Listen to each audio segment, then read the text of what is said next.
moment in his career with Borussia Dortmund. In your personal opinion, before jumping on news about Chelsea, so if you see Erling, maybe the best solution could be staying one more season at Borussia Dortmund, or maybe it's better to leave the club this summer to jump in another top club. So your personal opinion before we jump on the news about Chelsea. Well, thank you for letting me have the chance to do that, because I've been impressed by Team Haaland. I like to call them Team Haaland, and I will tell you why I have a special relationship to Norwegian players and Erling Haaland in Holland, because I played with his dad in a national team. His dad was much different than his son. He was not a great goal scorer, but he came in as a great lad, and he came into the national team. He was a bit younger than me, but he played a right back in a national team. But then he made a career at Nottingham Forest, Manchester City, and Leeds, playing the central midfielder, like a number 8, number 6-ish in his team. So I think that is important, because when we talk about everything about Erling Haaland, and we talk about news about Erling Haaland, it's very important to know the history of how he has developed as a player. Because when there are analyses of him, I see from different people, they forget what Team Haaland has done from day one. He comes from a very small club, or they won't say it's a small club, but it's a club called Bryne in Norway. So when he took the next step, he went to Molde, which is a development area, where they had the Manchester United coach, Ole Gunnar Solskjaer, as the manager. Why is that important? Yes, because that is point one in his career. He goes to a club develop. Then he has a fantastic improvement at Molde. He gains kilos again, looking step by step, and it goes all the way. And he did that all the time. And I think that's why it's important to see that when he now is going to leave Dortmund, if this season, next season, over next season, they always look for development of the player. So they don't start the other way around, because then they would have not gone to Salzburg. They would not have gone to Dortmund in the first place. Okay, so this is really important. I point, because with Francesco we are always talking about Erling. I love Erling because I think he's the player for the present, the future he will be, and he is one of the best strikers in the world, but I think his potential is incredible. But at this point you said, Jan, it's really important to say that Erling is always going step by step. I still remember the summer when Juventus signed Cristiano Ronaldo. They had the opportunity to sign Erling, and he was saying, I prefer to go to Salzburg to play, to have Champions League opportunity, instead of going to Juventus and being loaned out to some other Italian small club or to the under-23 club, because he wants to be step by step, and he wants to be 100% sure. More than step by step, I think is also the right step in the right moment. Every time. Yes. So that's yes. And Jan, talking about steps, exactly, and it's a good. Yeah. Let's go. Don't worry. No, I just want to say, I just want to add what you said here, because if they start, there's a lot of agents, there are a lot of parents, mostly fathers, but there are also mothers around, but they're parents of players. They start with the name of the club. I think that is very important to see with Erling. Erling has always looked for, where is his development now? What's your next step? He had to leave Salzburg when he left them because of his success in the Champions League. But then everybody thought that he would go to Manchester United. It was his former coach of Ole Gunnar Solskjaer. Manchester United is very, very big in Norway. But this was not a matter of Erling's father who played for Manchester City. No. There was nothing to do with it. They wanted to go to the place where he can develop most. And I think that is very important now, when we now go into the next step of his career, being this summer or next summer. How close he was to Manchester United? Because I remember one time you told us this story on the podcast, but I'm really curious to share this news with all of this behind the scenes, with people who are following us. How close he was to join Manchester United in this moment? You were telling about it. Well, I will never. There are some people in our branch, in our Twitter, that sometimes want to tell us what people are thinking. I've seen that also with Erling Haaland. Now they have said he will prefer this, and that's not true. Erling Haaland never speaks to the press about that. Erling Haaland never speaks to the press about that. And Raiola, which is also part of Team Haaland, he never speaks about that. He just always speaks in general terms of those kind of things. But what we knew at that time was that another Norwegian fellow teammate of mine, Ole Gunnar Solskjaer, we played in the 90s together in the national team. He put himself on a plane, went to Salzburg. He knew that this was the player that after Lukaku, this was a player that he could build. And hopefully, and he hoped that he had some credit. But it was not a choice against Manchester United. This was a choice for Borussia Dortmund, because they had seen over the years how they have developed players. So, and I remember, boys, we were in Augsburg for his first game, and I met Erling Haaland, his father, Alfie, on the parking lot. And I said to Alfie, well, there are two things we have to tell each other now before the first game. Is point one, we're still going to remain friends. But secondly, when I ask you something about Erling, then I'm a journalist. We know that. And we, up to this day, we managed that. And then he scored, and then he scored 3 goals, of course. So I think that it was good to wake up in Dortmund, not to wake up in crazy football nation, Manchester or UK. Yes. And I love your stories about Erling, because it really shows people just also about the person and not just about the player. Because when we talk about superstars and super players, fantastic players, we have to remember that they are normal people also. So Erling is a normal guy, he's a professional guy, and I'm really happy you say that he's always respectful, always, also when he's talking with the press. So he's not creating any pressure to the club. He will never do something like this. So I like this point. But now it's time to answer, Jan, to all the questions we are receiving about Chelsea, because you said some days ago about the situation, the general situation with Chelsea and with Borussia Dortmund. So let's jump in this topic and about Chelsea. So Jan, tell us what you know about this story and what you know about this Chelsea interest in Haaland, and how many chances do you see for this deal? Well, it started when I went to finally had a chance to go abroad again. Like everybody else, I had to stay home during the pandemic, but I went to the Champions League final, and I spoke to a lot of people in and around Chelsea, and this was before the final. And we have a chance, as you know, then being pitch side, you talk to different people, you set together the puzzles, and I realized, and this was the same day that I had an interview with Erling when he said that he's going to stay in Dortmund. So I said to him, "Don't tell me this today." But what I learned from those conversations is that Erling Haaland was and is the main target of Chelsea. But we now have to understand that doesn't mean that he will go to Chelsea, but he is the main target. This is the one they will go for. And one of the reasons I'm saying that is that we have to know that there is a difference between agreeing something with a club and agreeing something with the players. And I will deny, and I will say here very clear, there is no agreement between Team Haaland, the player, or Chelsea Football Club. That is wrong. If you read that on any Twitter account, that is wrong. If the same thing that is wrong that he has a pre-agreement with any Spanish clubs, that is wrong. But Chelsea, they want to test Dortmund. They want to see how far they can go. And if we compare this with the Sancho situation last summer, that they would have let Sancho go if they got that magical amount. But Dortmund this season, they haven't done this. They haven't said any time limit. They haven't said any specific fee. As you have seen in the media, and if you see their Twitter account, they are talking about 175 million euro, which is an enormous amount, especially this summer after the pandemic.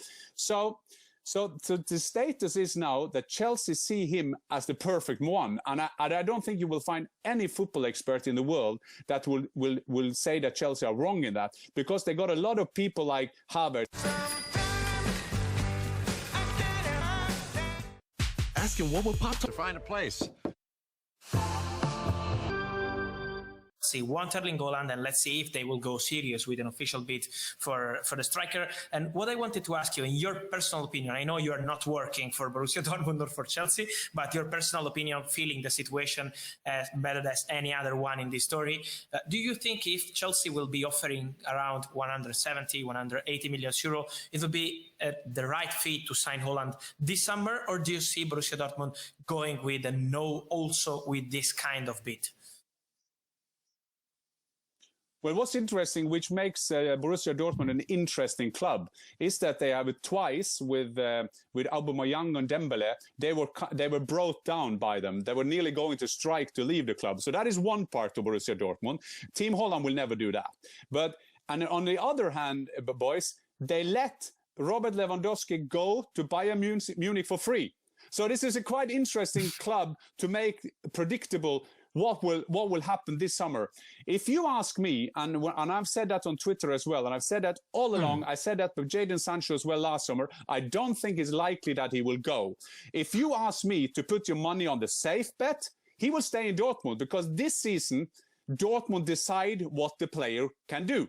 But as we know that the clause there is in his contract that is next summer, there is talking about 75 million euro. I know for sure that is a bit higher. So this 75 is something that we journalists kind of agree on.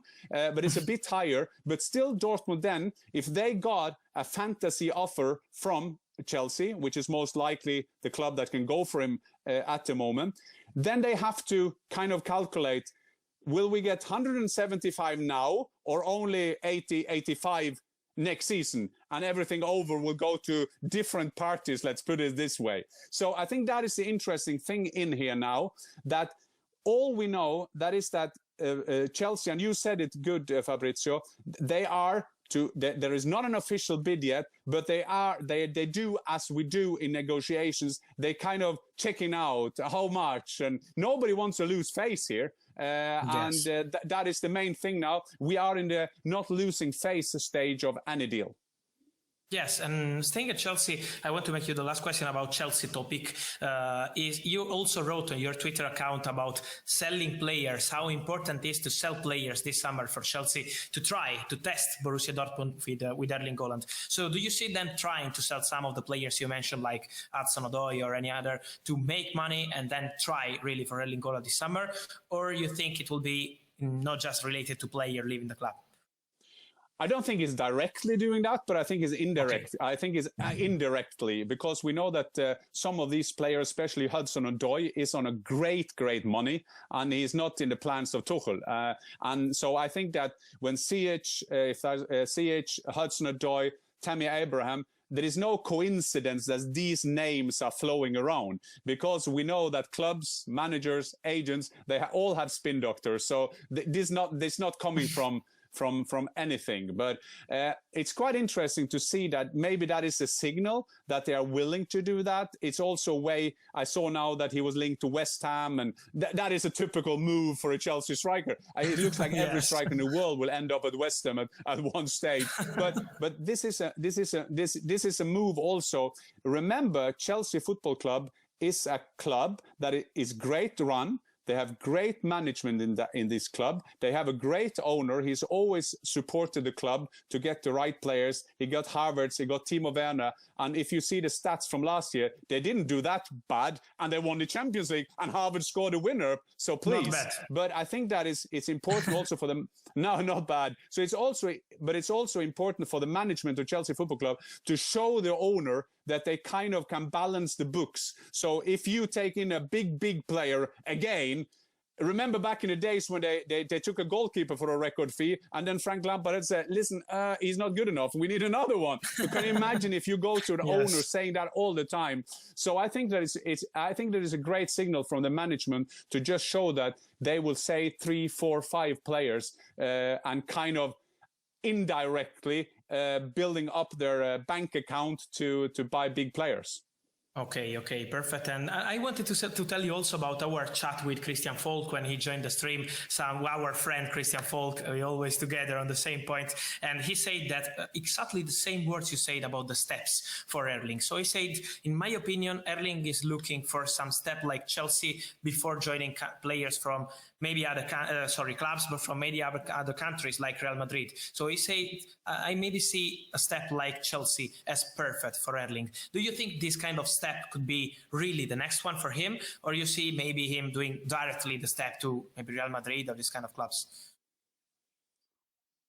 Again, an interesting topic when we still have our date with, we're going to go for a lunch soon in Munich. So when everything open, I look forward to that chat. We have to. But it's but it's quite interesting when you see contracts, because German players, they like to either go back in the old days, but they like to go to Bayern Munich, or the big dream going to Real Madrid, like Toni Kroos.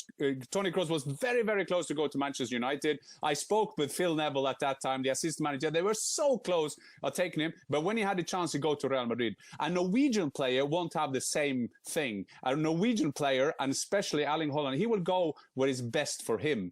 And I think that is quite interesting to see now, because they won a title, and that cup title cannot be overestimated, because that is very important for them, because these players wants to win something. And I think that will come into that. Do I think that Erling Haaland will play in English football at one time? Absolutely. He's born in England. His dad played in England. Of course, a Norwegian football player, a Norwegian football fan will love to be there, and Erling Haaland is a football fan of England as well. That all Norwegians are, but in which order he will do it, I'm not 100% sure. I think that depends which coach, where he sees the chances to win trophies. Okay. This is so clear, and I want to say that I'm on the same point with you, 100%. So I think that will be really complicated to see Haaland leaving Borussia Dortmund this summer if nothing crazy will be done. So it's up to Roman Abramovich, but it's really, really difficult this summer. And I've been told today, when I was making my calls to understand the situation about Haaland, and this is the last question I'm going to do you about Erling, then we move to some other player. Someone told me, keep an eye also on other clubs for next summer. If he's not joining Chelsea this summer, if he's staying at Borussia Dortmund, keep an eye on other clubs. And someone told me, keep an eye also maybe on Bayern Munich, because, you never know what happens next summer. And so, in my opinion, the race next summer will be, if Erling will be staying, of course, at Borussia Dortmund and not joining Chelsea this summer, next one will be something incredible. One of the biggest races in the history of transfer market. There was nothing before like that. Yes. Like a player like Haaland, with a release clause that told us it's higher, but still not anything compared to what he. What I wanted to ask you, Jan, is what I'm told is that Erling has no agreement with any club, no agreement on personal terms with Chelsea, as you said, but neither with Real Madrid. I always see this kind of reports around. Real Madrid have an agreement with Haaland. He has no agreement for personal terms. You have the same info. So for Real Madrid, for Chelsea, he's absolutely free at the moment.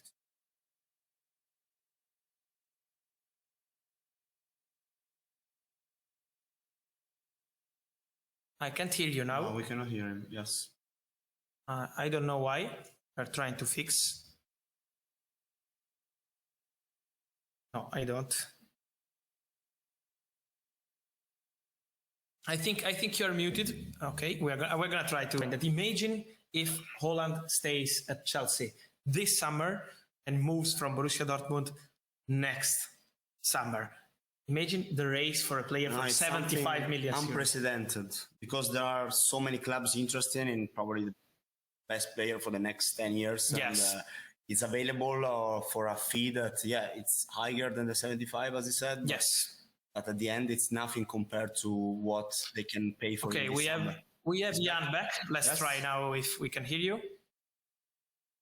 Yes. No? Okay, I can't hear Jan yet. Let us know, guys, if you can. I can't at the moment. No. But we're going to, no, they can't. So we are going to try again. Sorry, guys, we are working on it.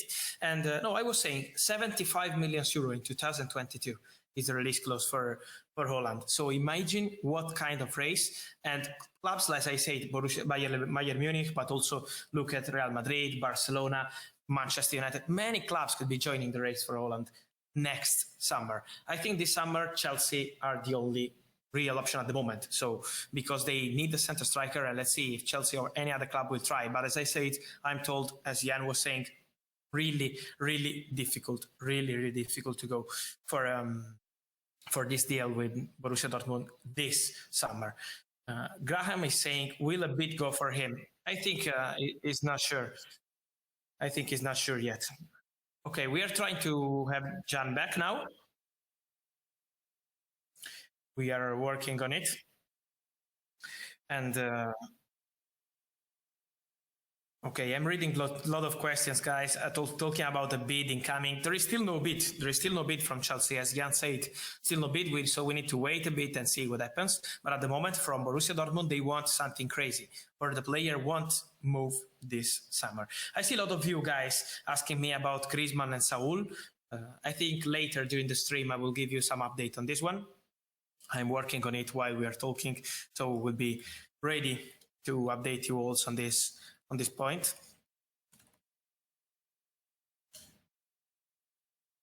Okay. Now I can hear Jan. I hope you can hear you too, guys. In the stream in some seconds. Hear you? Can you hear me, boys? Now I think yes, because I can hear you, so I think we are ready. Okay, perfect. We are ready. So, Jan, thank you for rejoining. And I was asking you about this agreement on personal terms on with Chelsea, with Real Madrid. We have a lot of rumors on this story. There is nothing, right? There is nothing. And what is quite interesting, and I think that, and you guys, Fabrizio, when you are on Twitter, you're always reliable in terms of that you are not saying anything that you can't, but you can't have a source on. Maybe sometimes, like everybody else, the source could be wrong, but we double check them, we check them forward and back. The problem I have with Erling Haaland sometimes is that there is a lot of people saying what Team Haaland is supposedly have. I got a dog and my dog's name is Haaland, when I'm not talking to any club, any player, any agent. But I think there's the greatness of Bayern Munich. They are used to bring in players, if that's Hummels or Götze or Lewandowski, they just grab them from Dortmund. So it's quite hard for them to kind of change their style and their tactic.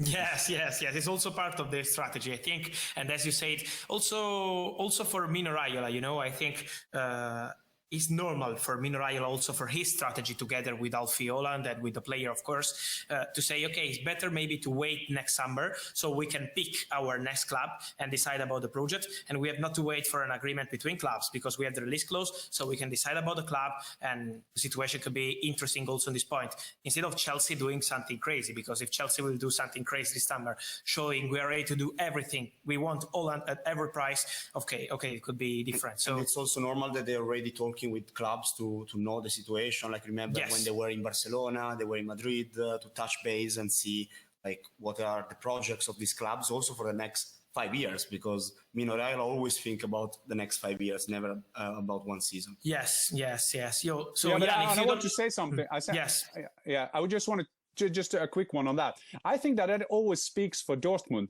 because Dortmund, when Raiola and Erling Haaland went on their tour to Spain, I think that the way Dortmund reacted to that was perfect, because Dortmund can also say now in the summer, well, we let them go, we let them check out things, we like that is okay for us as long as he stays. But to make it 100% clear, the next thing that will happen, if something happened this summer, that is a big offer from Chelsea Football Club. There is no personal agreements. There won't be done anything behind anybody's back. The only thing that can change the situation now and maybe make a domino effect of what will happen in the future is a big bid. And people should look for that when they see reports on this deal. I try to report only what I know, what people tell me, what my sources tell me, as you do, Fabrizio. But the only thing that can change the status quo now is a big bid from Chelsea. We'll see if it comes.